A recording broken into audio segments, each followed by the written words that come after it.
What is up, everyone? Welcome to episode number 1 of Road to Our Next BRRRR property. Now, you can find these properties in a multitude of ways, but for us, we're going to be utilizing direct mail, and that's exactly what we're going to be covering in this episode. So step 1 of any direct mail campaign is first figuring out what you're going to look for. So you really need to define your criteria. So for us, we are looking for a single family home that's preferably 3 bedrooms, possibly 2 that has the room to be made into a 3-bedroom, is between 1,000 to 1,300 square feet and needs significant amount of renovations because we do want to BRRRR this.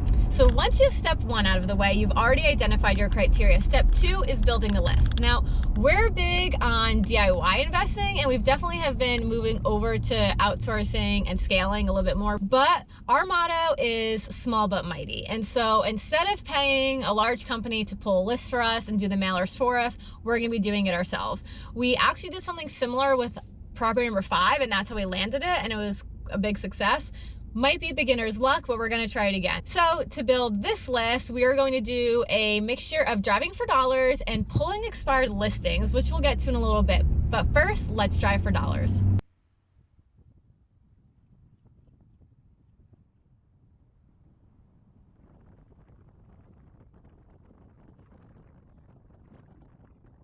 Now, when we drive for dollars, we really focus on those dilapidated homes. And by that, I mean, I want you to think about your childhood. That house on your block that you and all your friends swore was haunted, that's your target house. The one with the peeling paint, the old windows, the roof that doesn't look like it's been replaced in 150 years, that's your target house. A bagel shop, that does a lot for me. This is super cute. It's a freaking 4-plex. So basically, we're in a nice area. Now we just want to find the shitty houses in the nice area. 12, 14. Yeah.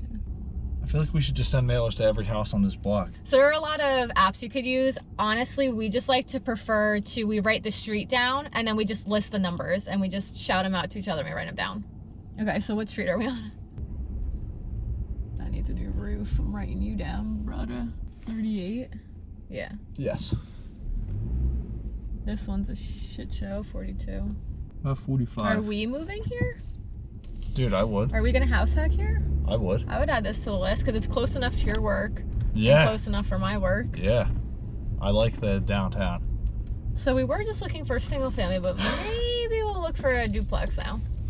One of the areas we invest in, it's definitely up and coming, and the way you could tell that is that a lot of people are dumping a lot of money, and basically on every street there's a dumpster and a house being renovated. Here, I don't really see any dumpsters or any renovation happening. It could be the weather, it could be that maybe this area is a little bit more established, but it is coming up to the time of year where it's holidays. A lot of people, well, the winter time, you're not really doing major renovations in the winter most of the time. But look for permits in the window. That's another one too. If they're not doing exterior work, maybe they're doing interior work. Yeah, that green one's pretty crappy. Yeah, and I like the look of it too. Ooh, pizza. There's a barber shop, another pizza, another barber shop. Wow, these homes are huge. They are huge. We're actually kind of put off by large homes sometimes just because the renovation costs are so significant. Sometimes rent for a 3-bedroom is the rent for a 3-bedroom regardless of how huge it is. So we kind of stay away from really large properties, but if that's the norm here or if that's what the demand is, we might have to adjust. So when you think about it, 3-bed, 3-bath, it sounds great, but now you've got to renovate 3 bathrooms. Yeah. And your budget gets pretty high quick. This is vacant. Okay, 134. A lot of these look pretty promising. 127. Getting a little bit of a headache. What street is this? Well, like, why aren't there street signs here? I don't know. 40 is a duplex and it's in rough shape. All right, now that we got our list, we're gonna go home and do some research. All right, we are back from driving for dollars and we developed a great list. The area we drove around was a historic area, so there was a bunch of renovated properties, but there was a bunch of distressed properties also, which is exactly what we're looking for. So the first thing we're gonna do is develop this mailer list. And I wanna share with you just an Excel spreadsheet that we use, and it's got the property's address, their name, and their current address. And how we get that information, we use a website called njparcels.com. All right, that is specific to New Jersey, unfortunately. So for anybody investing out of state, I would just Google the address, try to use a couple different sites. Don't just lean on one specifically, because we found that some sites don't update very frequently. So they'll actually show, second and third previous owners, and actually even some tenants as owners. So use a couple different ones to really narrow it down. For NJ parcels, this is exactly what it looks like. You're going to put in the target address, the target county, and it's going to bring a result back for the current owner. You're going to come over to your spreadsheet and you're just going to put that information in. Now for this information over here, for the year bought, what it was bought for, we're going to just jump back into the MLS. Now this is an example property. This actually is not a property we're looking at, but you can come down here into the property history and you're going to see when it was last sold. So last sold in 2004 for $60,000. And that's exactly what we're going to put in here. We'll then get the makeup of the house. So this one specifically is 3-bed, 1-bath at 1,200 square feet. And you're going to then go and put that in here as well. Any notes that you're going to want to make, if it's a single family home, if it's a duplex, if it's got detached garage, maybe if it's a row home, if it's an end unit, you're going to put all that sort of stuff in the notes. Once we send these mailers out, we will notate when we sent them out so that we know when to follow up. Once we do get a call back, we'll end up going in and updating these notes, just identifying any pain points of the potential seller, why they're interested in selling. And that's exactly how you do it. You're just going to go right down the list with every property and do it the exact same way. So we're going to send this back over to Lauren to show you what goes into our mailers. Now that Kyle created the list, it is my turn to create the physical mailer. Now we are doing this a little bit more DIY, which probably isn't smart if you plan on sending hundreds and hundreds of letters, but this is what works for us and what we're choosing to do right now. So just take whatever tips and tricks you can and apply it to your own set. So our last direct mail campaign, where we did get a deal from, we actually just printed our letter on printer paper and put it in a normal white envelope. And that worked out for us last time, but because it's around the holidays, we really want to make sure our letter's standing out. To me, our main goal is to get the letter opened. And we just feel like a white envelope probably isn't going to do the trick since there's so many fun holiday cards going out right now. So what we're choosing to do is doing colored envelopes. So we have blue, pink, green, white, yellow, and purple. And we're thinking that if we handwrite our addresses, this will look like a letter from a friend and people will be more likely to open it. So we got these from Amazon. I'll put a link below in the description. And then with those envelopes, we're using postcard size letters. It's a thicker cardstock than we used last time. Last time was, again, just normal printer paper.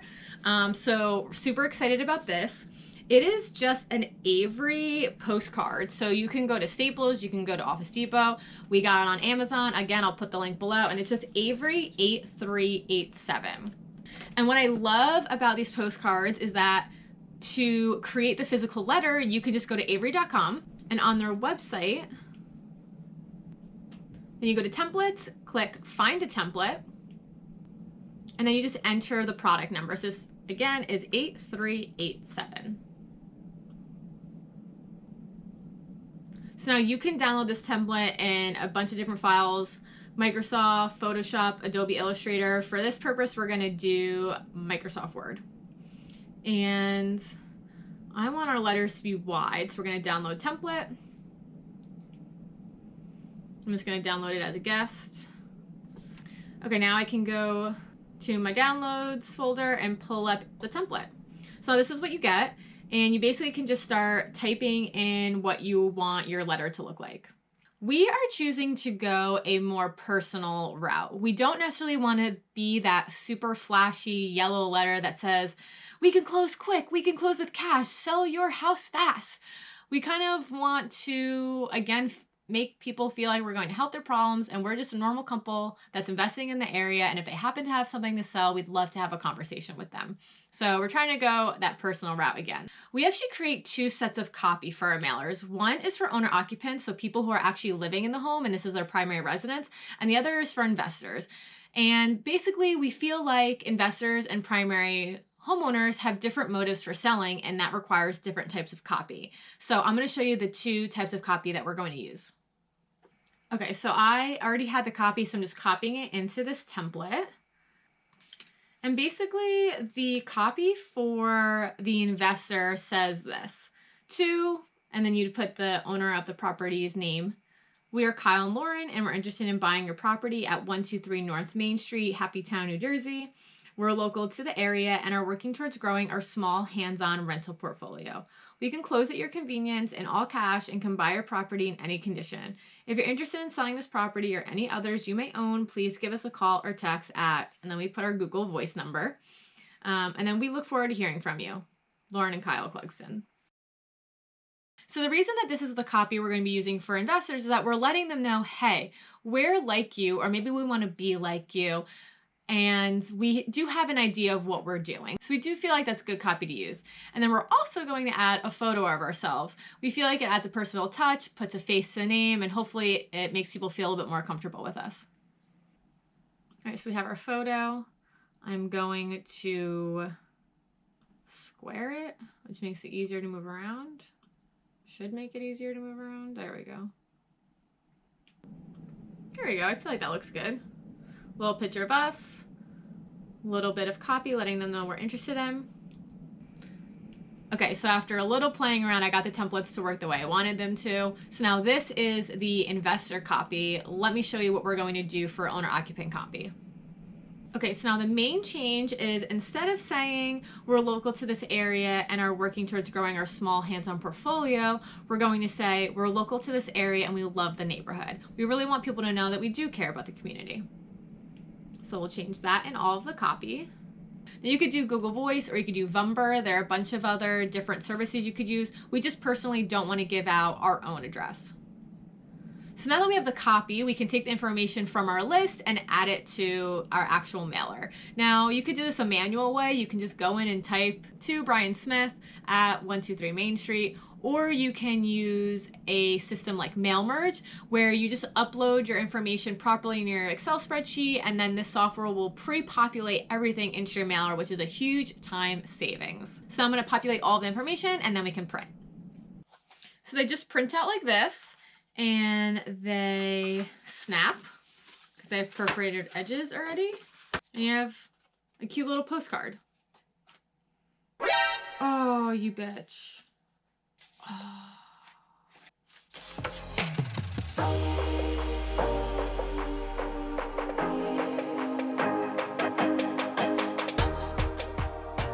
All right, now I can move on to the envelopes. Here again, we're using colored envelopes, and our goal is to get the letter open. So we are actually going to handwrite the return address and the owner's address. Okay, so now for the return address, we chose to not use our personal address. So we actually went and got a P.O. box address. So you could do that. You could do a FedEx box. You could do a UPS box. There are a bunch of different options. We just chose a P.O. box in the city that we're sending mailers to, so we seem more local. And now I'll show you the process of how to get a P.O. box. All right, so you make your way over to USPS.com. I think I literally just Googled USPS P.O. boxes and this link popped up. And then come down here and type in either the city or the zip code that you're looking to have a P.O. box in. Just for an example, we'll put Philadelphia. And then up will pop up all of the eligible locations that you could get a P.O. box. So just look through them and pick the one that's most convenient to you. And then you get to pick your box size. You get something as small as an extra small, and you can go all the way up to an extra large. And then if you hover over this, it will tell you what fits in each box. Now, since we're just going to be getting return mail, we're only using it for the direct mail campaign. I think we'll be fine with the smallest size. And then you get to pick for how long you want it for. We're going to do 6 months for now, just to see. And then press reserve now. All right, and then it just gives you your P.O. box details, so just look them over, make sure everything's right, and then you just add your personal information and you can check out. Then you'll get a confirmation email, and then you can just go to the P.O. box location and pick up your key. Now I am stopping at the post office to finalize my P.O. box for our direct mail campaign. You need a lot of documentation, and I don't know if I have it all with me, so we're gonna see what they say. Okay, that wasn't as hard as people said it was going to be. Gave them 2 forms of ID and got the keys to our P.O. box. So now it's time to send some of that direct mail. All right, let's get to writing. Now I like batching things, so I'm gonna do all the return addresses and then I'll do the actual addresses and then I'll stuff at the end.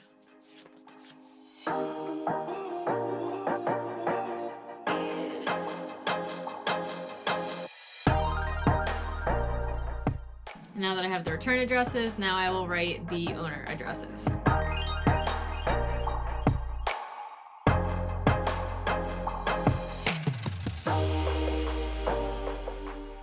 Finished addressing and stuffing all of the owner-occupant homes, and now I want to show you something that I do a little bit different with the investor properties. You know they're investor properties because they're most likely owned by an LLC or the owner of the property has a different mailing address.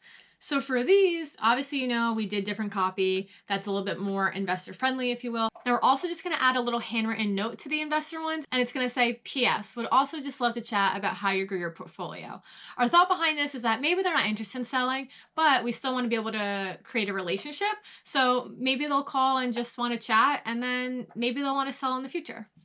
All right, now that we wrote the little notes on the investor letters, we stuffed them. Next step is stamps. I told you we're really breaking this down into teeny tiny steps.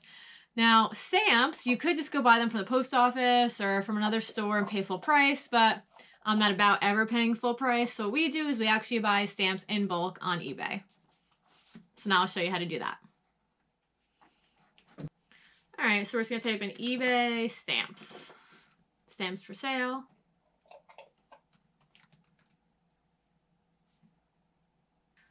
All right, so then up comes a bunch of stamp options. Now a normal Freedom stamp costs 55 cents. So as you can see here, you get 100 for $44, which makes them about 44 cents each. Now again, 10 cents per stamp isn't the biggest savings in the world, but if you're gonna be sending out a lot of these, it's definitely worth it. All right, we'll pick the first one. Ooh, see, you can even do bulk savings. If you buy 3 books, you save a couple cents. Once you get your stamps, you stamp the envelopes and you put them in the mail. Now that's it for how to create the physical mailers. Now let's go back and see how much this actually cost us. Let's start with the cards. If you break it down and do the math, they cost about 2 cents per card.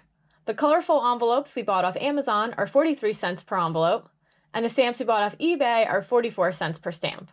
At 89 cents per letter and a total of 31 letters brings our total cost for this campaign to $27.59. Can't beat that. All right, now let's go drop these in the mail. We here. How many are we sending out? 31. All right, that's the first one. We do have more addresses. We're going to create some more and drop them, but for today, it's always so exciting dropping. I know. Okay. Please be a good list. All right. They gone. Let's hope we get some calls. Oh, I just broke my pinky. How do you feel? Nervous to answer phone calls. Answering calls can be nerve-wracking and scary, but focus step by step. So like when you're doing the mailers, focus on the mailers and the letters. The next step, after you send them out, focus on the calls. And I think one thing that we did that was very helpful was film ourselves during the call and then rewatch it and see what sounded good, what worked, what didn't work. But that's part of like the documentation that we kind of talk about a lot. The videos really helped. You could dissect it and really self-critique how the call went. Yep. And since mailers is not our only source for leads, in our next episode, we'll be diving into the MLS and touring some properties with our agent. If you learned something from this video, hit that like button and comment below what you thought. And if you want to continue following us on our road to our next BRRRR, subscribe to our channel. See you guys in the next one. Bam!